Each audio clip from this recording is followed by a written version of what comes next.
مولا اور شہزادی دونوں مل کر، ایک صدیق ہے، صدیق اکبر ہے، اور ایک صدیقہ طاہرہ.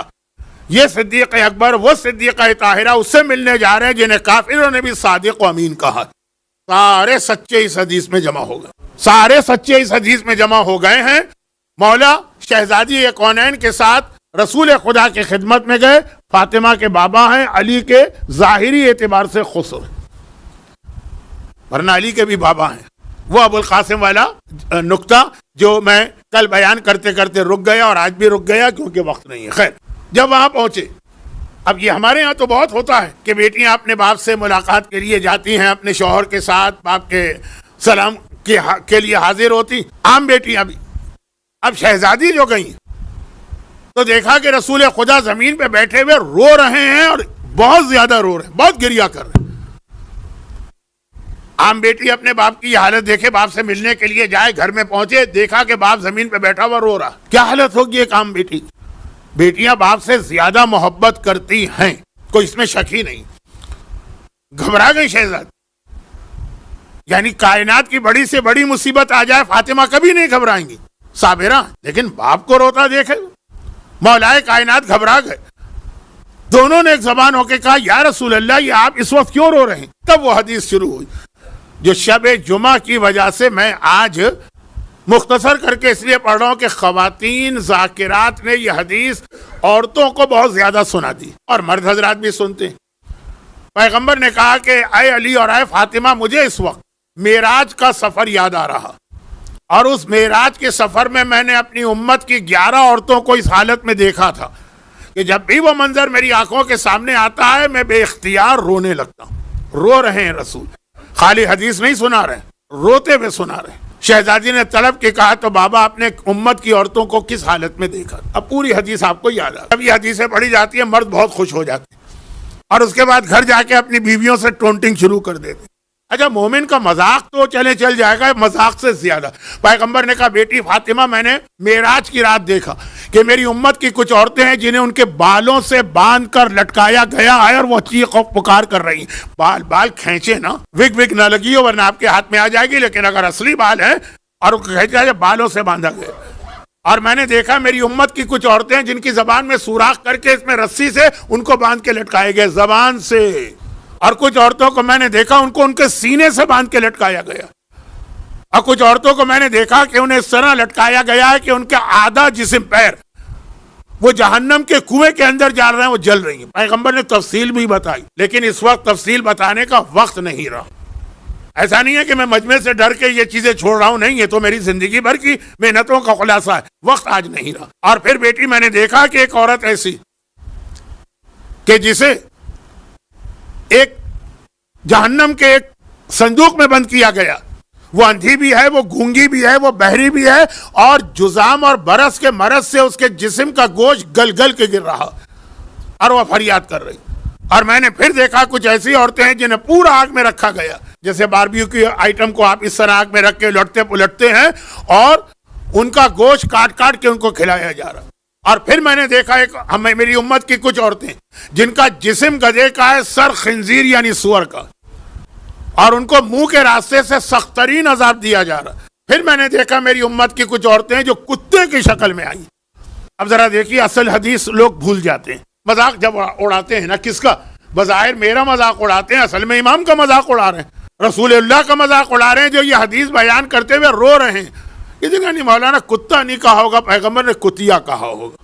دیکھیے اب یہ اردو زبان کی اصلاح نہیں کر رہے ہیں، وہ پوری حدیث اور رسول خدا اور شہزادی فاطمہ کا مذاق اڑا رہے ہیں. پیغمبر نے کہا کچھ عورتوں کو دیکھا کتے کی شکل میں آئیں، اور ان کے جسم میں ایک طرف سے آگ داخل کر کے دوسری طرف سے نکالی جا رہی، اور پورا جسم ان کا اندر سے جل رہا. کہاں تو رسول رو رہے تھے، اور کہاں مولائے کائنات اور شہزادی دونوں پیغمبر کے ساتھ بیٹھ کر یہ بھی رونے لگے. وہ یاد ہے نا آپ کو، وہ بڑھیا رو رہی تھی تو وہ نابینا آئے تو انہوں نے کہا میں تمہاری مدد کروں گا، تو وہ بھی رونے لگے. تو بلال آئے تو کہا میں تمہاری مدد کروں گا، بلال بھی رونے لگے. وہ واقعہ ذرا مذاق والا ہے، یہ واقعہ بہت سیریس. اور روتے روتے شہزادی نے کہا، عورتوں کا تذکرہ ہے نا، تو طلب کے سیدہ نساء عالمین، عورتوں کی سردار، بابا آخر یہ ہوا کیسے؟ اس میں 2-3 چیزیں میں نے اس لیے چھوڑ دی کہ وہ بچے بھی مجلس میں بیٹھے ہیں، ممبر کی تہذیب بھی ہے، وہ بتانا مناسب نہیں. کہا جو عورت بالوں سے باندھ کے لٹکائی گئی تھی، یہ وہ تھی جو نامحرم سے اپنے بال نہیں چھپاتی. نہیں چھپاؤ. کتنے سال؟ 50 سال، 60 سال، 70 سال، 80 سال ہی تو تمہاری عمر ہوگی. بھائی 70 سال کے بعد تو عورت پر بالوں کا پردہ بھی معاف ہو جاتا، وہ اب بال کھول سکتی. اور 9 سال کی عمر سے شروع ہوتا ہے 50-55 سال کے مزے کے لیے. اب پتہ نہیں اس میں کیا مزہ ہے. مزے کے لیے جو لاکھوں سال کے عذاب کو برداشت کرے اس سے زیادہ احمق، بے وقوف، یا قرآن کے الفاظ میں ان الانسان لفی خسر، گھاٹے والا سودا اور کیا ہوگا. نامحرم سے بال نہیں چھپانا. اور جو عورت اپنی زبان کے ذریعے سے لٹکائی گئی تھی، یہ وہ عورت تھی جو اپنی زبان سے اپنے شوہر کو اذیت و تکلیف دیتی تھی. ہمارے یہاں پاکستان اور انڈیا کے بعض علاقوں میں رواج، سب جگہ نہیں، شریف گھرانوں میں کبھی یہ نہیں ہوتا، لیکن بعض علاقوں میں رواج کہ شوہر بیوی کو مارنا اپنا حق سمجھتا ہے، اور بیویاں شوہر سے مار کھانا بھی اپنی ذمہ داریوں میں سمجھتی. یہ میں کیوں کہہ رہا ہوں؟ اس لیے کہ میں خواتین کا درس دے رہا تھا، شہر کا نام بھی نہیں لیتا. 15-20 عورتیں انہوں نے مجھ سے کہا مولانا آپ رات کو مجلس بھی پڑھتے ہیں، خواتین کے درس تو دن کو ہوتے ہیں، آج مجلس میں ضرور پڑھیے گا، ہمارے شوہروں کو بتائیے گا بے شک ہمیں مارے لیکن اتنا نہ مارے، ذرا کم مارا کر. میں نے کہا اس کے لیے تو ہاتھ لگانا بھی حرام ہے، لیکن وہ اس طرح مجھ سے کہہ رہی جیسے یہ تو طے شدہ بات ہے کہ شوہر کو اختیار ہے کہ ذرا سی بات ہو اور بیوی کو اس نے ایک تھپڑ جڑا اور مارا. عورتیں کہہ رہی ہیں یہ سمجھ کے کہ یہ تو اسلام میں شاید آ گیا ہے حکم. حرام ہے، حرام. اگر اس طرح سے بھی ہاتھ لگا کہ اس کی کھال کا رنگ بدل گیا تو دیت واجب. اور ذرا جا کے دیکھیے دیت کی مقدار کیا ہوتی. لیکن مسئلہ یہ ہے کہ مرد کا ہاتھ کب اٹھتا ہے؟ جب عورت کی زبان نہیں رکتی. یہ زبان شوہر کو اذیت دینے والی عورتیں، کہا کہ ٹھیک ہے وہی بات، کتنے سال زبان کا مزہ چکھا، 50 سال، 60 سال، 70 سال، 80 سال. اور اس کے بعد اس کی سزا کتنی؟ کم سے کم جو ہے مرنے سے لے کے قیامت تک. اب یہ قیامت کی بات چھوڑیے، وہ تو بات کا مسئلہ ہے. اور حدیث رسول روتے ہوئے سنا رہے ہیں، شہزادی روتے ہوئے سن رہی. اور وہ عورت کے جسے سینے سے باندھ کے لٹکایا گیا، یہ اپنے شوہر کا حق ادا نہیں کرتی، وہ والا حق جس کے لیے شادی کی جاتی. اور وہ عورت جسے آدھے جسم پاؤں سمیت جہنم کے کنویں میں رکھا گیا، یہ وہ ہے جو بغیر شوہر کی اجازت کے گھر سے باہر جاتی. شریعت کے کتنے ہی مسئلے اجتہاد ہو رہا ہے، مجتہدین کے فتوے ہیں، بدل رہے ہیں. آپ نے 50 سال پہلے کچھ سنا، آج کچھ سنا. اس مسئلے میں کوئی تبدیلی نہیں. بغیر اجازت کے شادی شدہ عورت کے لیے گھر سے نکلنا حرام. اجازت مینس شوہر کی اجازت. اور وہ عورت کہ جسے آگ کے پورے صندوق میں بند کیا گیا، لفظ تھا جہنم کا صندوق. جہنم کا صندوق آگ سے بنایا جاتا. جہنم میں آگ ہی تو ملتی ہے، اور کیا ملے گی؟ کس چیز سے بنائیں گے؟ جس چیز سے بنائیں گے وہ جہنم میں پگھل کے رہ جائے گی. آگ کا صندوق اس میں بند کیا ہے، گونگی بھی ہے، بہری بھی ہے، اندھی بھی ہے، اور یہ سارا، اور سانپ اور بچھو بھی اس کے اوپر مسلط اس صندوق کے اندر. کہا یہ وہ عورت ہے جو اپنے غسل صحیح نہیں کرتی تھی، گندی رہا کرتی تھی، اور غسل صحیح نہ ہونے کی بنا پہ نمازیں بھی اس کی غلط تھی، اور یہ نمازوں میں لاپرواہ بھی تھی. اب اگر یہی کام مرد کر رہا ہے تو یہی سزا اس کو بھی ملے گی. اور بیٹی فاطمہ وہ عورت جس کے جسم میں آگ داخل کی جا رہی ہے اور منہ سے اور اس کے پہلوؤں کا گوشت کاٹ کاٹ کے اس کو کھلایا جا رہا. یہ وہ عورت ہے جو اپنے پڑوسیوں کے لیے تکلیف کا باعث بنتی. پڑوسی پڑوسی پڑوسی 3 دن موضوع یہ رہا، اگرچہ پوری مجلس نہیں تھی لیکن بہرحال موضوع رہا. اور وہ عورت جس کا جسم گدھے کا تھا اور سر اس کا خنزیر کا تھا، اور اس کے سر پہ سینکڑوں عذاب آ رہے تھے، یہ وہ عورت تھی جو دوسروں سے حسد کیا کرتی تھی اور نمامہ تھی.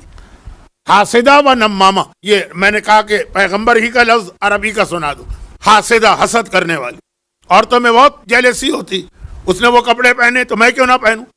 کپڑے اس عورت نے پہنے، شامت آپ کی آتی، کیونکہ خریدنا تو آپ کو ہی ہے نا. اس نے وہ زیور پہنا تو میرے پاس کیوں نہ ہو.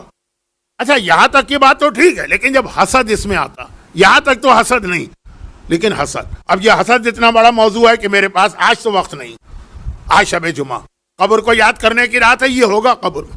اور نمام ہے، نمام مانے چغل خور، ادھر کی بات ادھر لگانا، ادھر کی بات ادھر لگانا. تو وہ جو ایک اردو کا بہت عامیانہ سا محاورہ، یعنی ذرا سلینگ، چوٹی آئی چیز چھپاؤ، لتری آئی بات چھپاؤ. چور آئے تو چیزوں کو چھپا لو ورنہ غائب. اور لتری جو ہے نا وہ بہت پرانی اردو ہو گئی ہے، ادھر کی بات ادھر، ادھر کی بات ادھر، بات چھپاؤ.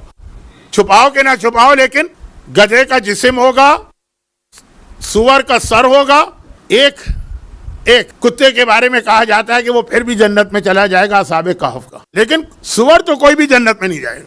یہ تو طے شدہ بات کا. یہ وہ عورت, میں یہ نہیں کہہ رہا ہوں کہ قیامت میں بھی یہ اسی طرح سے آئے گی, وہ تو قبر کے عذاب کے بعد ہو سکتا ہے کہ اس کو معافی مل جائے. اور وہ عورت جو کتے کی شکل میں لائی گئی اور جسم کے ایک حصے میں آگ داخل کر کے دوسرے حصے سے نکالی جا رہی, یہ وہ عورت ہے جو گانے بجانے کا کام کرتی ہے اور گانے بجانے کی محفلوں میں شریک ہوتی ہے. اور اس وقت بھی شہزادی نے روتے ہوئے کہا کہ بابا کتنی بد نصیب اور بدقسمت وہ عورت جو آپ کا کلمہ پڑھ کے بھی اس عذاب میں مبتلا ہو, جسے رحمت اللہ للعالمین مل جائے, جسے شفیع المذنبین مل جائے, اور پھر بھی اس کے اوپر یہ عذاب آ جائے. جیسے امام نے کہا کتنا بدقسمت ہے جسے رمضان مل گیا اور اپنے آپ کو معاف نہیں کرا سکا, کتنا بد نصیب ہے جسے حج کا عرفات مل گیا اور اپنے آپ کو معاف نہ کرا سکا, اور ان سب سے زیادہ بد نصیب ہے جسے رحمت للعالمین کی نبوت اور رسالت ملی, شفیع المذنبین کا کلمہ ملا,